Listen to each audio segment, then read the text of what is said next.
যখন গুনাহ করে আল্লাহর দরবারে তওবা করে ইখলাসের সাথে নিয়ত করে মাবুদ রে আমি গুনাহ করেছি, এই ভুল আর এই গুনাহ আর জীবনে করব না। ও বন্ধু, আল্লাহ পাক রব্বুল আলামিন বলে ইন্নাল্লাহা ইয়াগফিরুয যুনুবা জামিয়া। আমার বান্দা যখন তার গুনাহ থেকে আমার কাছে ক্ষমা চায়, আমি আল্লাহ তার জিন্দেগীর সমস্ত গুনাহ মাফ করে দিই। আল্লাহ আর জোরে বল সুবহানাল্লাহ। ক্ষমা চাইবো কার কাছে? এরে বন্ধু, ক্ষমা চাওয়ার আগে এই বিবেকের মধ্যে একটা কৌশল রাখতে হবে। যে কৌশলখানা তোমাকে আমাকে শিখায়া গেছেন আমার বাবা, তোমার বাবা, পৃথিবীর সমস্ত মানুষের বাবা, আদি পিতা হযরতে আদম ও সফিউল্লাহ 1 বছর নয়, 2 বছর নয়, 350 বছর কেঁদেছিল আরাফাতের ময়দানে। আমার নবীর উসিলা দিয়ে যখন প্রার্থনা করেছে, আমার আল্লাহ সাথে সাথে আদম আলাইহিস সালামের প্রার্থনা মঞ্জুর করেছে।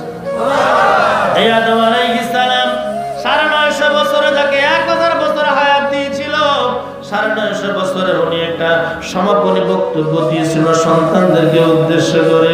আমার বাবারা, ভাইয়ারা, বন্ধুরা রে, ওনার পরে যিনি দুনিয়ার নবী হয়েছিলেন শীশ আলাইহিস সালাম, যাকে আল্লাহ পাক রব্বুল আলামিন আসমানে 50টা সহিফা দান করেছিল। এ বন্ধু, আদম আলাইহিস সালাম ডাক দিয়ে বলে, বাবা শীশ রে, ও আমার সন্তানরা, ও আমার ছেলে মেয়েরা, তোমরা শোনো, আমি তোমাদেরকে একটা কৌশল শিখায়া যাই। তোমরা যদি কখনো ভুলে কোনো অন্যায় করো, অপরাধ করো, গুনার মধ্যে জড়ায় যাও, আমি তোমাদেরকে কৌশল শেখায়া যাই। যখন তোমরা আল্লাহর কাছে তওবা করবা, ফরিয়াদ করবা, শেষ নবীর উসিলা লয়ে তওবা করবা, শেষ নবীর নামটা লয়ে দোয়া করবা, আমার আল্লাহ ওই নবীর উসিলায় তোমাদের দোয়া কবুল করবে। আর একটু জোরে বলুন সুবহানাল্লাহ। শীশ আলাইহিস সালাম বলে, বাবা আপনি এত সিউরিটি গ্যারান্টি কেমন করে দিলেন? শীশ আলাইহিস সালাম বলে, বাবা রে, এই দুনিয়ার জমিনে তোমার মাকে আল্লাহ পাঠাইলো জেদ্দায়, আমাকে পাঠাইলো সিংহলে। 350 বছর পরে কাঁদতে কাঁদতে আরাফাতের ময়দানে একত্রিত হয়েছি। আল্লাহ দোয়া কবুল করে না, ফরিয়াদ কবুল করে না। যখনই আল্লাহ দরবারে ফরিয়াদ করলাম, মাবুদ রে, আমি যখন আরশ আজিমের মধ্যে সিজদায় পড়েছিলাম, আল্লাহ মাথা উঠে দেখছিলাম আরশের গিটের মধ্যে লেখা রয়েছে লা ইলাহা ইল্লাল্লাহু মুহাম্মাদুর রাসূলুল্লাহ সাল্লাল্লাহু আলাইহি ওয়াসাল্লাম।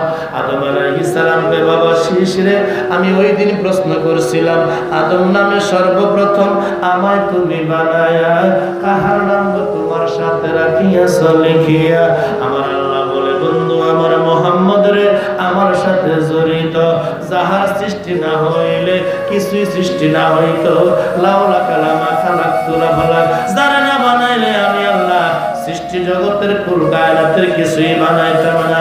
তিনার নাম আহমদ, জমিনে হলো মুহাম্মদ।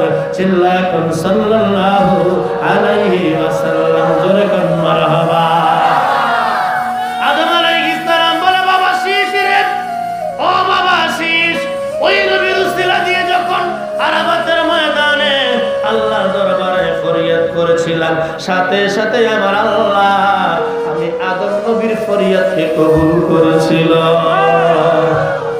আমার বাবারা, ভাইরা, এজন্য বলবো, আমরা আল্লাহর দরবারে গুনাহের জন্য ক্ষমা চাইব। ওই ক্ষমার মধ্যে আমার নবীর উসিলা থাকবে। দোয়া করতে দেরি হবে, আল্লাহ কবুল করতে দেরি হবে না।